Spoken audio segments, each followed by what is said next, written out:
Good morning students. आज मैं आपको आगे के प्रश्नों के उत्तर समझा रही हूँ।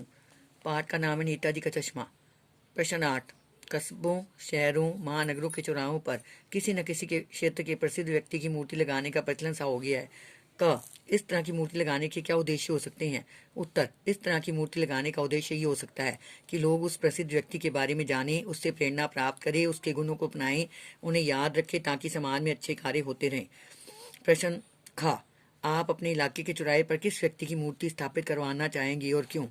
उत्तर। हम अपने इलाके के चौराहे पर राष्ट्रीय महापुरुषों, प्रसिद्ध संतों, ऋषियों, साहित्यकारों और वैज्ञानिकों की मूर्ति स्थापित करवाना चाहेंगे, क्योंकि हम उनकी मूर्ति स्थापित करके उनके कामों को उन्हें याद रखेंगे, उनसे प्रेरणा प्राप्त करेंगे और आने वाली पीढ़ियों को भी उनके बारे में बताना चाहेंगे।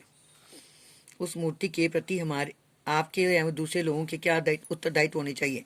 उत्तर। ऐसी मूर्तियों के प्रति हमारा तथा समाज के सभी लोगों का यह उत्तरदायित्व होना चाहिए कि वे उनकी देखभाल करें, उससे खंडित ना करें, उसे साफ सुथरा रखें, उनसे प्रेरणा प्राप्त करें।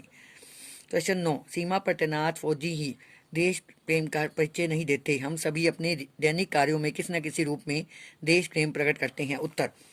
सामान्य जीवन में देश प्रेम प्रकट करने के कई प्रकार हो सकते हैं, जैसे पानी को व्यर्थ न बहने देना, बिजली की तबाही को रोकना, इधर उधर गंदगी ना फैलाना, प्लास्टिक के प्रयोग को रोकना, इधर उधर गंदगी न फैलाना, प्लास्टिक के प्रयोग को रोकना, देशवासियों को देश और समाज का अपमान करने से रोकना, फिल्म वालों और कलाकारों को अपने संतों, ऋषियों, महापुरुषों का मजाक करने से रोकना, सांप्रदायिक सद्भाव व भाईचारा बनाए रखना।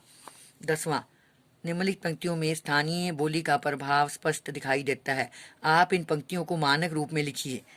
उत्तर। मानो कोई ग्राहक आ गया, इसे चौड़ा फ्रेम चाहिए।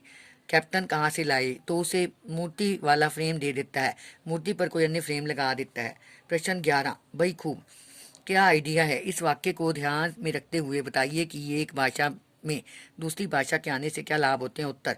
भाषा में भावों को वहन करने की क्षमता होती है, भाषा जीवंत बनती है, भाषा समृद्ध होती है, पर्यायवाची शब्दों की मात्रा बढ़ती है, भाषा आम बोलचाल को सरल और सुबोध बनाती है, एक भाषा में दूसरी भाषा के शब्दों को आत्मसात करने की क्षमता बढ़ती है। प्रश्न 12। नेताजी का चश्मा पाठ का उद्देश्य या संदेश क्या है? उत्तर। नेताजी का चश्मा पाठ का संदेश यह है कि प्रत्येक भारतवासी के मन में राष्ट्र के प्रति प्रेम व देशभक्ति की भावना पैदा करना। युवा पीढ़ी को चाहिए कि वह देश की सेवा के लिए तत्पर रहे। देश सेवा का अर्थ केवल फौज में भर्ती होना ही नहीं है, बल्कि अपने छोटे छोटे कार्य द्वारा देश की सेवा करना है। बच्चों, ये प्रश्न उत्तर आपने याद करने और लिखने हैं।